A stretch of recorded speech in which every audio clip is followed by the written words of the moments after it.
안녕하십니까. 참원 에듀케이션의 중국 유학 전문 컨설턴트 차이나몬스터입니다. 오늘은 중국 대학 최고 전공 탑10의 두 번째 시간으로 최상위 대학이면서 한국 유학생들이 가장 선호하는 절강대학과 중산대학, 인민대에 대해서 살펴보겠습니다. 중국 내 정치인 자녀나 공무원 자녀들이 가장 선호하는 한국의 시립대학 느낌 같은 인민대를 한번 보도록 하겠습니다.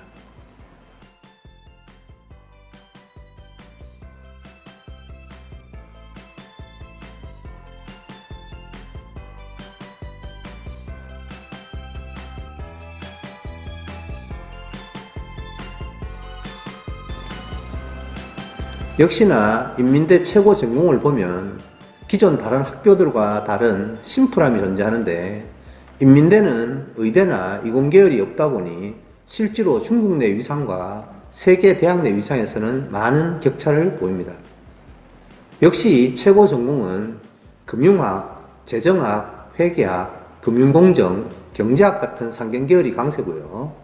이론 경제학 분야에서는 중국 내 최고를 자랑합니다.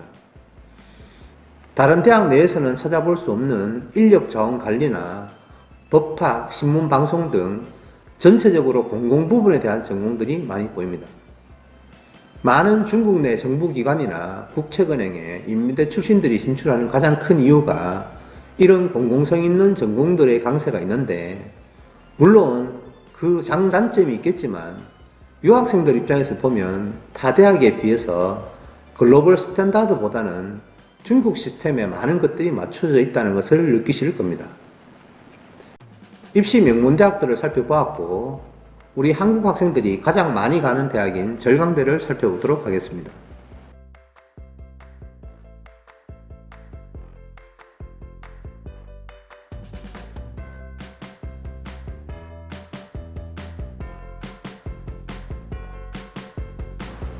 오히려 절강대가 청와대나 상해계통대보다 더 이공계 쪽으로 많이 치우쳐 있고 적극 투자를 한다는 걸 전공을 통해서 볼 수가 있는데, 탑10 안에 상경계열인 금융학을 제외한 모든 전공이 이공계열 전공인 걸 볼 수가 있습니다. 한국 유학생들 입장에서 보면 절강대에 1년에 400명 가까운 학생들이 입학을 하지만 제가 보기에 상위 탑10 전공을 하는 학생은 거의 없을 겁니다. 물론 절강대가 종합대학이지만 최상위 전공 개념으로 본다면 청와대보다도 더 이공계열에 올인한 대학의 성격이란 걸 잘 아시길 바랍니다.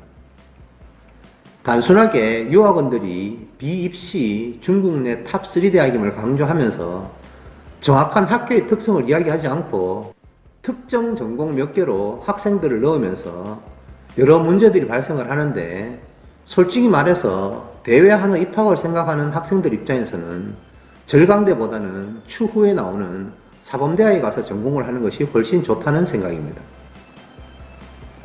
다음은 중국 내에서 가장 전통적인 대학이면서 중국 내 탑 7위인 역사적인 히스토리가 있는 남경대학교의 최고 전공을 살펴보겠습니다.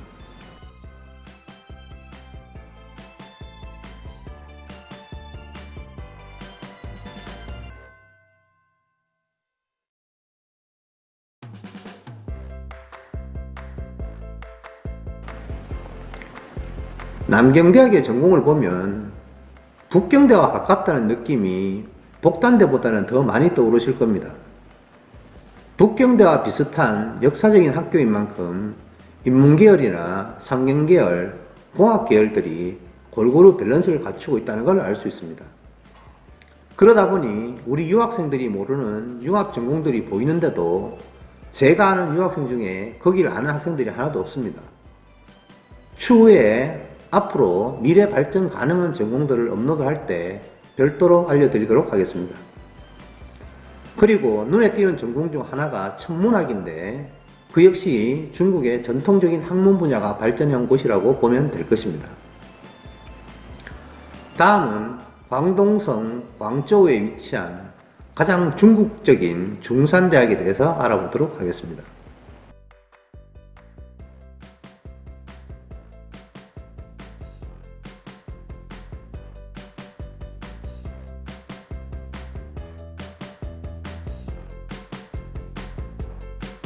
중산대학 역시 전통적인 대학으로 분류가 되는데 임상의학이나 구강의학이 발전한 것은 중산대학이 예전부터 중의학을 포함해서 서양의학이 가장 먼저 발전한 곳이기 때문입니다.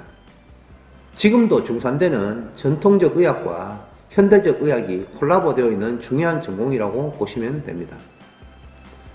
중국의 가장 큰 상업지구에 있다 보니 경제학과 회계학, 금융학 같은 스테디한 전공들을 포함해서 예전부터 서양과의 무역이 활발한 지역이다 보니 국제경제무역학이 최고 전공 중 하나로 자리 잡고 있습니다.